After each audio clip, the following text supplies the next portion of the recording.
Union budget पेश हुआ parliament में और मैं जे के मुतलिक बात करूंगा, हमारे लिए तो मायूसकुन है। जो हम एक्सपेक्ट कर रहे थे कि इस बजट में यहाँ के जो इक्तिसादी हालात जो बद से बदतर हो गए हैं उस पर नज़रसानी की जाएगी और उस पर इन्फ्यूजन किया जाएगा, मगर अफसोस से कहना पड़ रहा है कि वो दिखने को नहीं मिला। ख़ासकर मैं बात करूँगा जो हमारी रीढ़ की हड्डी है, हॉर्टिकल्चर सेक्टर। और आपको ये भी पता होगा कि हॉर्टिकल्चर सेक्टर में हम कितना नुकसान हुआ हमारे हॉर्टिकल्चरिस्ट का।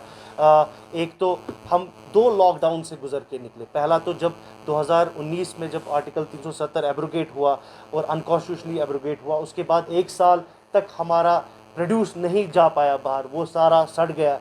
उसके बाद आपको भी पता है कि कोविड का लॉकडाउन लग गया और बहुत नुकसान हुआ, और साथ में बर्फ़बारी अनसीजनल स्नोफॉल हुई और बहुत नुकसान हुआ हॉर्टिकल्चरिस्ट का। उनके लिए कोई ऐसा स्पेशल पैकेज नहीं मिला। और इनफैक्ट आज तो इस हॉर्टिकल्चर को ख़त्म करने के लिए जो ईरानियन एप्पल्स यहाँ पे मार्केट में आ रहे हैं, उस पर मैं उम्मीद कर रहा था कि गवर्नमेंट कुछ बोलेगी, कुछ टैक्स लगाएगी, जो बाहर से प्रोड्यूस आता है उस पर टैक्स लगता है कि हमारा प्रोड्यूस यहाँ पे निकले।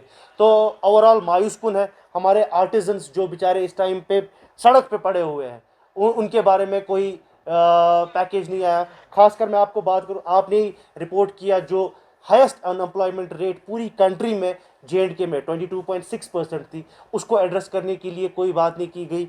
इन्फ्लेशन, इतनी महंगाई से यहाँ के आम इंसान गुजर रहा है, उसको एड्रेस करने के लिए कोई ऐसा पैकेज नहीं किया गया। तो ओवरऑल मतलब मैं यही बोलूँगा कि जे के लिए मतलब लोगों को इस मुश्किल से निकालने के लिए हमको कुछ नज़र नहीं आ रहा है। ये सारा मतलब ये जो बजट, जिससे हमको कुछ उम्मीद थी कि आखिरकार गवर्नमेंट ऑफ इंडिया ये समझेगी कि कश्मीरी कौम और जो जे की कौम इस टाइम पे जो है तरह तरह की मुश्किलात से गुजर रही है, इनको एड्रेस करने के लिए कुछ ऐसा पैकेज दिया जाएगा। मगर अफसोस से कहना पड़ रहा है कुछ नहीं दिया गया है। कुछ ऐसे पैसे जो अभी 35,000 करोड़ की बात आ रही है, ये तो एग्जिस्टिंग जो इंफ्रास्ट्रक्चर यहाँ पे बन रहा है, एग्जिस्टिंग जो काम चल रहे हैं उन पे पैसे लगेंगे ह्यूमन डेवलपमेंट के लिए। और ख़ासकर जो एक मिडिल क्लास सेक्टर है, मिडिल क्लास और लोअर इनकम क्लास सेक्टर के लिए क्या दिया है? कुछ भी नहीं मिला है इस बजट में। ये सिर्फ बुलंदबाग दावे ही कर रहे हैं